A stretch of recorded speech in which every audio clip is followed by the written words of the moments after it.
উনি হচ্ছেন আমার স্বামী। এই ঈদে সবাই যখন পরিবার আর বন্ধুদের সাথে আনন্দে ব্যস্ত, তখন আমার স্বামী সাহেব তিনি একাই এক আলাদিনের দুনিয়ায়। না কোনো বন্ধু, না কোনো সেলফি, না কোনো বাহারি খাবার, শুধু একা একা দারুণ এক ঈদের স্পেশাল মুডে সোফায় একা বসে বসে মুচকি হাসছে আর মনে মনে কী যেন ভাবছে।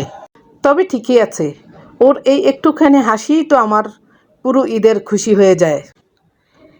ঈদ মানে শুধু খুশি নয়, ঈদ মানে প্রিয়জনের সাথে ছোট ছোট মুহূর্তের আনন্দ। এই আনন্দের মাঝেও পুরুষ মানুষের জীবনের কথা ভাবলে আসলেই মনে হয় পুরুষ মানুষ অসহায়।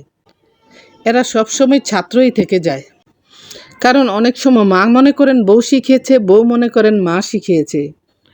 আমার স্বামীর মা বাবা নেই, উনি এতিম, ওনার এরকম কিছু মনে হয় না। তবে অন্য পুরুষদের কথা ভেবে বলছি, সে কখনই বুঝে না। মা বলে বাবা তুই বুঝিস না, বউ বলে তুমি কিছুই বুঝো না, আর বাচ্চারা বলে আব্বু তুমি কিছুই বুঝো না। আসলেই আপনারাই বলেন তো, পুরুষ মানুষ বুঝে কখন? পুরুষ মানুষের বুঝার বয়সই হয় না। এত কিছু ভাবলে আমার মনে হয় পুরুষ মানুষের বুঝার বয়সই হয় না।